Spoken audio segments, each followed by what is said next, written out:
এই মুহূর্তে আবাস যোজনার টাকা নিয়ে গুরুত্বপূর্ণ আপডেট।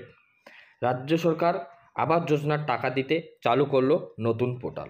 তো সেই নতুন পোর্টালে আপনারা কিভাবে নাম তুলবেন, সেই নতুন পোর্টালের মাধ্যমে আপনারা কি কি সুবিধা পাবেন, কারা কারা এখানে নাম তুলতে পারবেন এবং কারা কারা নাম তুলবেন না, এবং নাম তুললে কি হবে, নাম তুললে কবে নাগাদ আপনারা টাকা পাবেন, কত করে টাকা পাবেন, বিস্তারিত আলোচনা করবো আজকের এই ভিডিওতে। তাই ভিডিওটিকে প্রথম থেকে শেষ পর্যন্ত কন্টিনিউ করবেন, আর চ্যানেলে প্রথমবার ভিজিট হলে চ্যানেলটিকে সাবস্ক্রাইব করবেন। তো বন্ধুরা, আপনারা অন স্ক্রিনেই দেখতে পাচ্ছেন আবাসের টাকা দিতে নয়া পোর্টাল তৈরি করছে রাজ্য।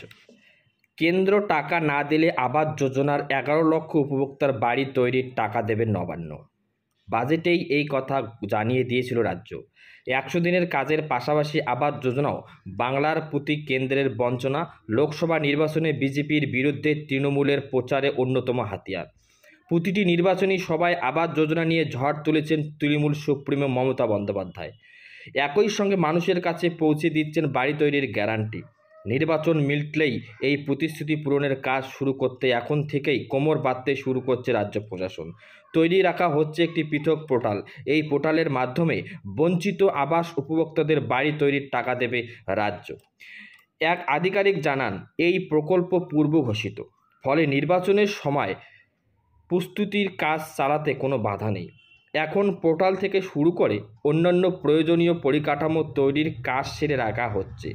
ভোট মিটলেই যাতে কাজ শুরু করে দিতে পারা যায় তার জন্য প্রস্তুতি সেরে রাখছে সরকার।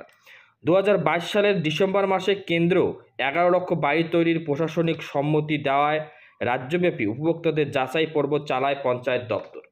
তখনই তৈরি হয় চূড়ান্ত তালিকা। তাহলে তালিকাভুক্ত উপভোক্তাদের অ্যাকাউন্টে টাকা পাঠানো ছাড়া ভোট মিটলে আর নতুন কি কাজ করতে পারে রাজ্য সরকারের? সূত্রের খবর, টাকা দেওয়ার আগে ফের একবার উপভোক্তাদের বর্তমান পরিস্থিতি যাচাই করে নেওয়া হবে। কারণ শেষবার যাচাইয়ের পর কেটে গিয়েছে প্রায় 1.5 বছর। এই সময়কালে অনেকে টাকা পয়সা জোগাড় করে বাড়ি তৈরি করে ফেলেছেন, অনেকে হয়তো অন্যত্র চলে গিয়েছেন। এই সব দিক খতিয়ে দেখে তবেই টাকা ছাড়া হবে, যা যথেষ্ট সময় সাপেক্ষ। সেই কারণে ডিসেম্বর মাসে রাজ্য বাড়ি তৈরি প্রথম কিস্তির টাকা ছাড়বে বলে জানিয়েছেন মমতা বন্দ্যোপাধ্যায়। সূত্রের খবর, এই পোর্টালের কার্যকারিতা নিয়ে কয়েক দফা বৈঠকও সেরে ফেলেছেন পঞ্চায়েত দপ্তরের আধিকারিকরা। প্রশাসনিক মহলের ব্যাখ্যা, বর্তমানে মোদি মমতার গ্যারান্টি নিয়ে সরগরম রাজ্য রাজনীতি। সেক্ষেত্রে আবাসের টাকা দেওয়ার জন্য রাজ্য প্রশাসনের এই তৎপরতা যথেষ্ট গুরুত্বপূর্ণ। অন্যদিকে কর্মশ্রী প্রকল্পের অধীনে প্রয়োজনে 60 দিনের কাজ দেওয়া হবে বলে জানিয়েছেন মমতা। আগে থেকেই চালু ছিল এই প্রকল্পের পোর্টাল।